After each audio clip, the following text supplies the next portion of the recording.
Coping Skills here, back with another reaction. Today, new artist on the channel, James Blunt. Now, I'm familiar with James Blunt. I've heard several of his songs on the radio. I don't recall ever hearing something relating to monsters or anything like that, so I don't think I've heard this one. But there's like You're Beautiful. I heard that one all over the radio. So I mean, I'm familiar with who the artist is, but never heard this one. So as the poll winner, here we go with the first time reaction to James Blunt. If you're new to the channel, I'm a licensed mental health counselor in Florida and started doing reaction channel to bring awareness to mental health. That's the hope. Hopefully something I say provides some sort of help to somebody out there, right? That's the goal. The channel's growing little by little, so thank you so much for everybody who has subscribed and watches the videos. I appreciate it very much. Without further ado, let's get to Monsters by James Blunt.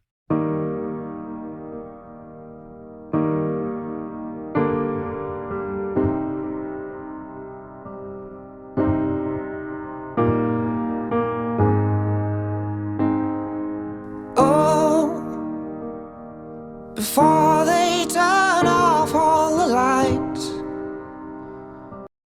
So before we get too far into it, I wanted to mention that there were a couple people in the comments that told me to bring tissues.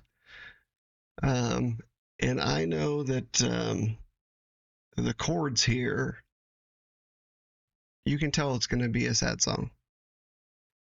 But his eyes, man, it was a little jarring. He is an empathetic person, you can tell just by looking in his eyes. He has got his emotions on his sleeve here. So, yeah, that's it's intense already. So I'm going to rewind it, but I just wanted to mention the couple things. I know it's a sad song. People told me to bring tissues, and just from the first few chords, they're sad chords, right? And then with his face. Alrighty, let's start again.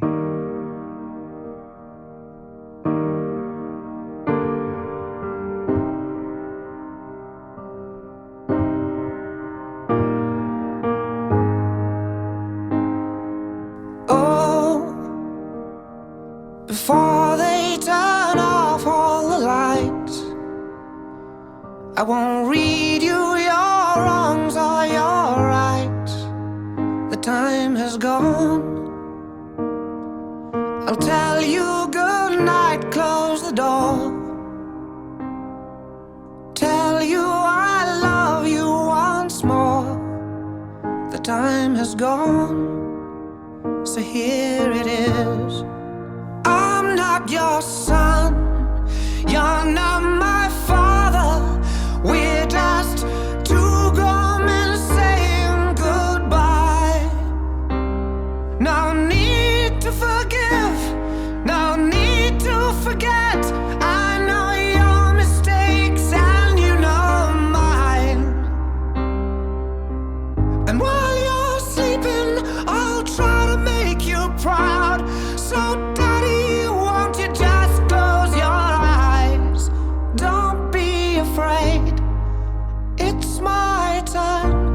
chase the monsters away.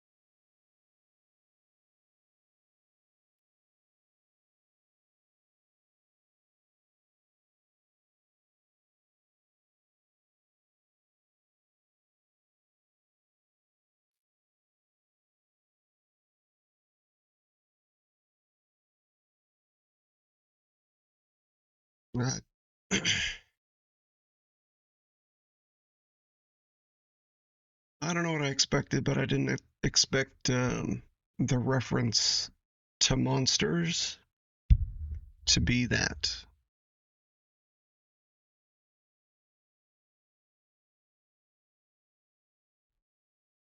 You know, when he first started the lyrics, it almost seemed like an argument. But it was, I don't know, that was quickly pushed away, and it's, I think this is a goodbye.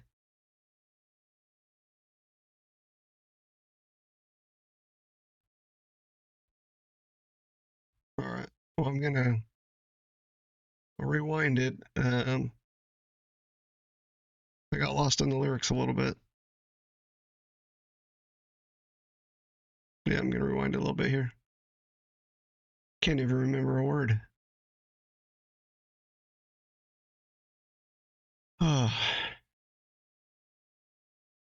All right. Time has gone. Back a bit further. Oh, they turn off all the lights.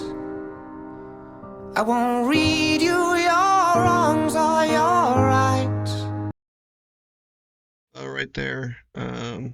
I won't read you your wrongs or your rights. In the context of saying goodbye, that's rough.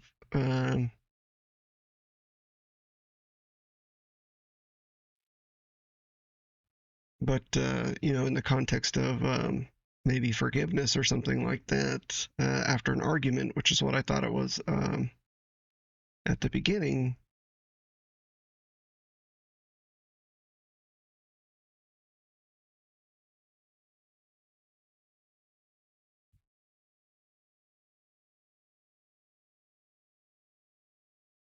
Okay, I need to listen to more of the song. The time has gone. I'll tell you good night, close the door. Tell you I love you once more. The time has gone, so here it is. I'm not your son, you're not my father. We're just two grown men saying goodbye.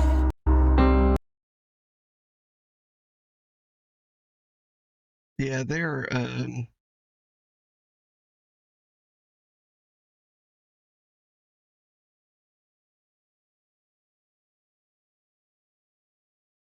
you know, it's not about the father and son relationship anymore.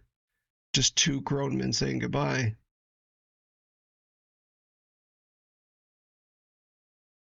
I mean, a lot of poetic phrases to saying goodbye here. Turn off the lights, close the door, saying goodbye. Yeah, going back a little bit. Goodbye. No need to forgive, no need to forget. I know your mistakes and you know mine.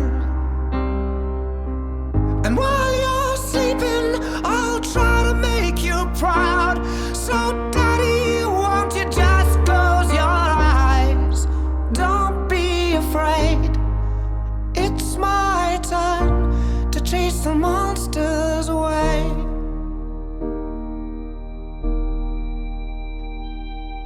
Oh, well, I'll read a story to you.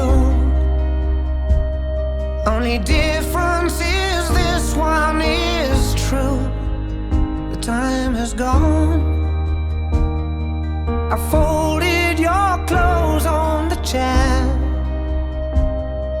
I hope you sleep well, don't be scared. Time has gone, so here it is. I'm not your son, you're not my father. We're just two grown men saying goodbye.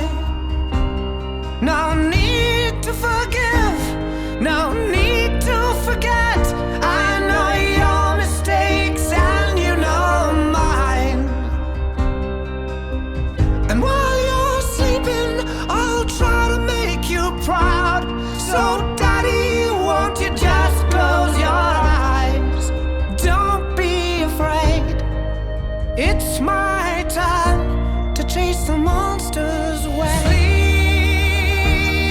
a lifetime, yes, and breathe the last word. You can feel my hand on your arm. I will be the last one, so I'll leave a light on. Let there be.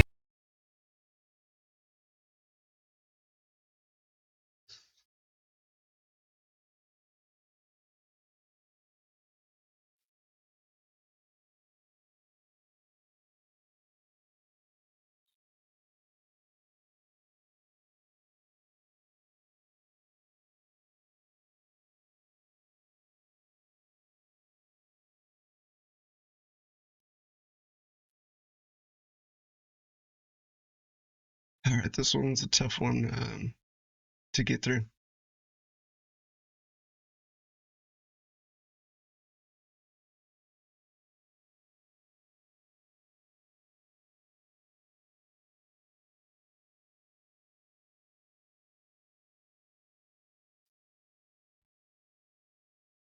And there's so much poetry here.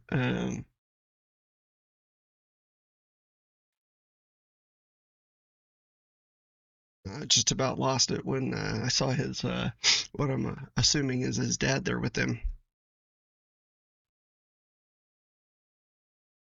I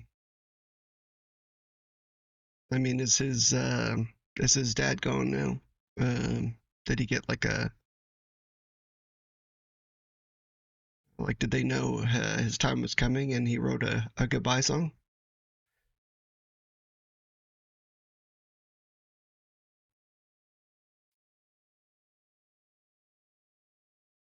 Oh, man. Man, this is beautiful. But that chase the monsters away line, man.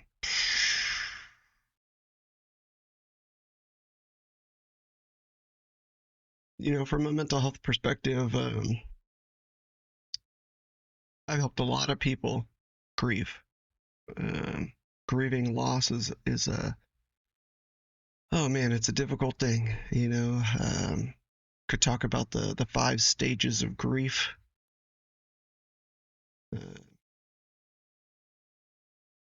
Which involves, you know, denial, blame, anger, bargaining, and acceptance. And you can cycle through those things, and they can come back even if you've kind of gone through them. And the one thing about grief is nobody grieves at the same speed as anybody else.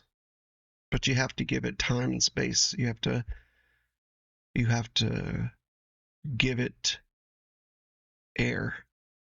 You can't grieve by just ignoring and pushing it down.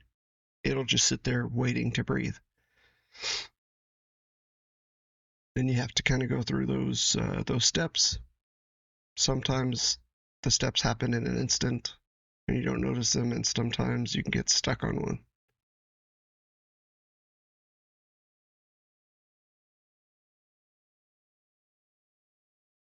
And it's tough, you know. It's different being a mental health counselor and having somebody grieving across from you and helping them process. You know, you develop a skill to not allow for transference to happen.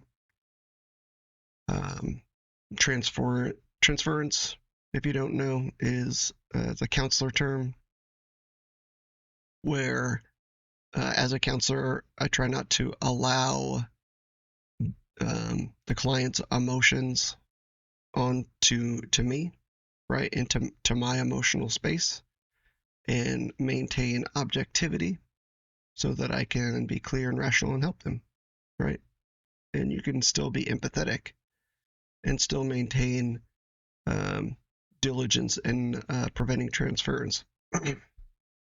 And one of the main dangers with transference from a counseling perspective is what's called counter transference.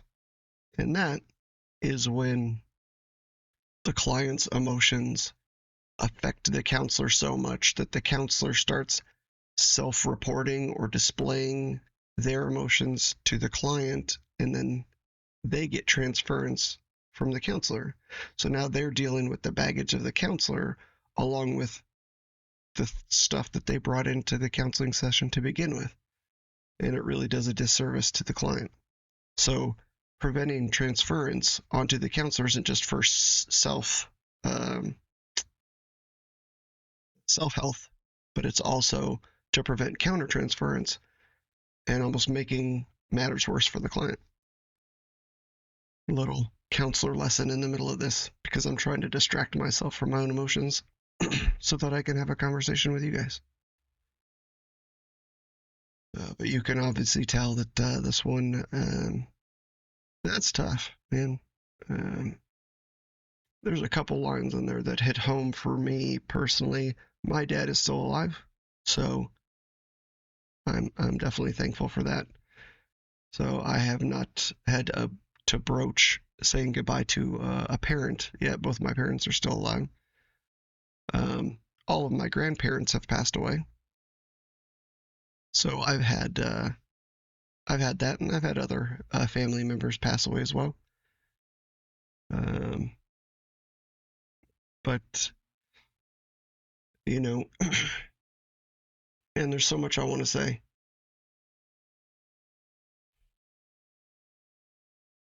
This is a long gap. I'm gonna play it through again and then kind of, because I missed pretty much all the lyrics after his dad showed up, and after he kind of finished the second time through the Monsters line, and then his voice went really beautifully high. Man, he has a lovely voice. Man can sing, no doubt, and man, he packs a lot of emotions there, you know. And so I'm an empathetic person by nature. So seeing another man weep and cry, which he was right there, is almost enough by itself to start me crying, unless I'm in the counselor chair. And then I have a kind of a skill set designated for that. And I'm, prepared. But yeah, so let's go back again, listen to a bit more, and then I'll tell you my other thoughts. No need to forgive, no need to forget. I know your mistakes and you know mine. And while you're sleeping, I'll try to make you proud. So daddy, won't you just close your eyes? Don't be afraid, it's my time to chase the monsters away.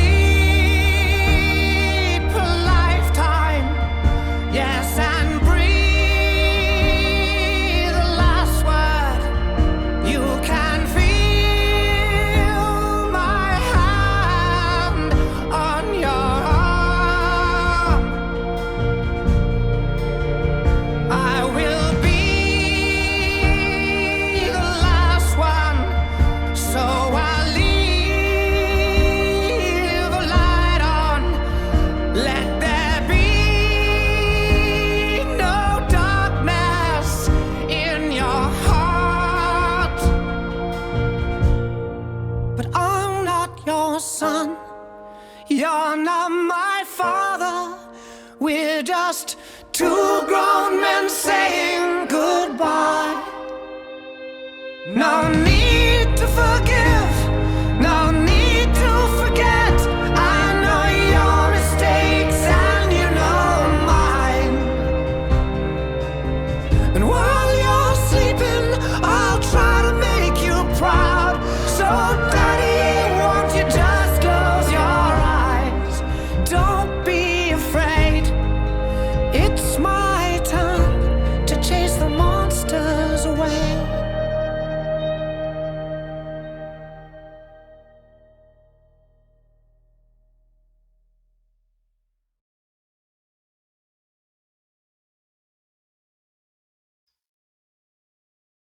Man, that is a beautiful, beautiful song. And there's so much poetry in there, but so much truth. You know, there's no need to forgive, there's no need to forget. You know, when death is in the conversation, the petty things don't mean anything. And it should be a lesson to us to not let the petty things mean so much when our family's still around, when our loved ones are still there. You know, and take the opportunity to enjoy being around them. One of the other things that came to me listening to this, man, just awesome is, I think, the best word. Song is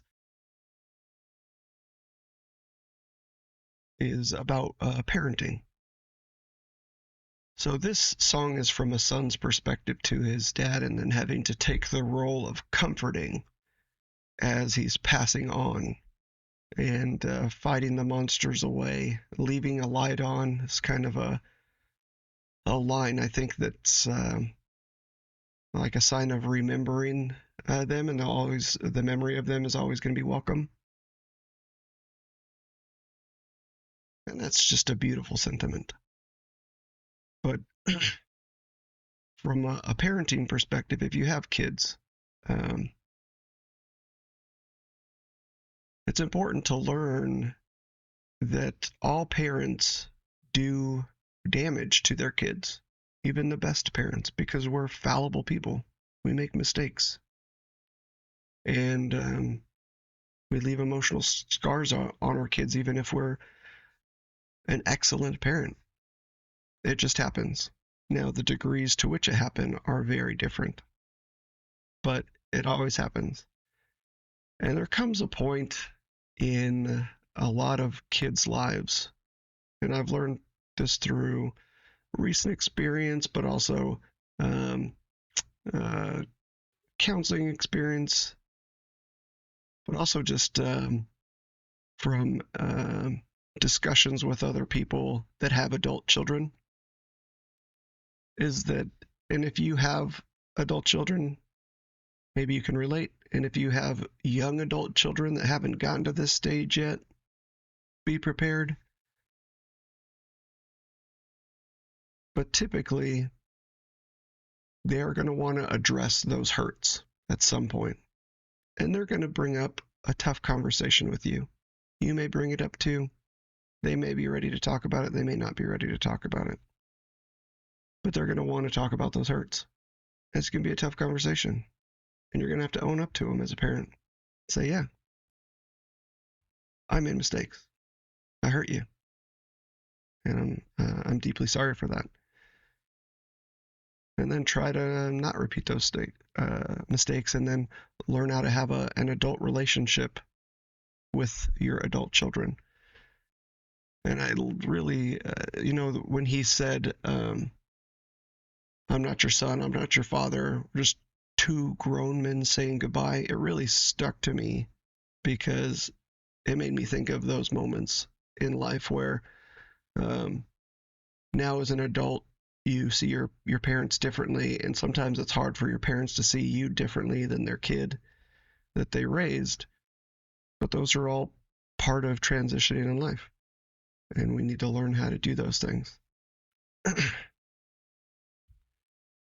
So, I mean, with my own father, I always had like higher expectations than what he delivered, right? I expected more like one-on-one time, and he was a great provider. He's a very good father.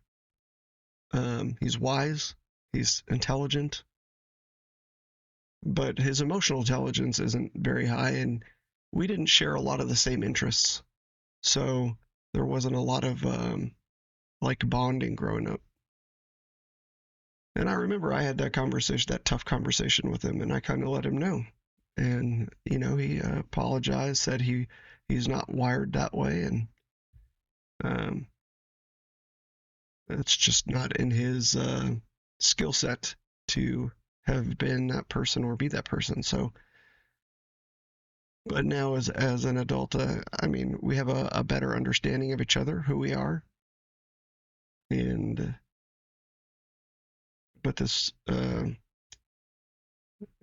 think we all fear if we have our parents alive, the day that they're not there, regardless of how close you are, or um, man, this is just a beautiful song. I don't know what to say.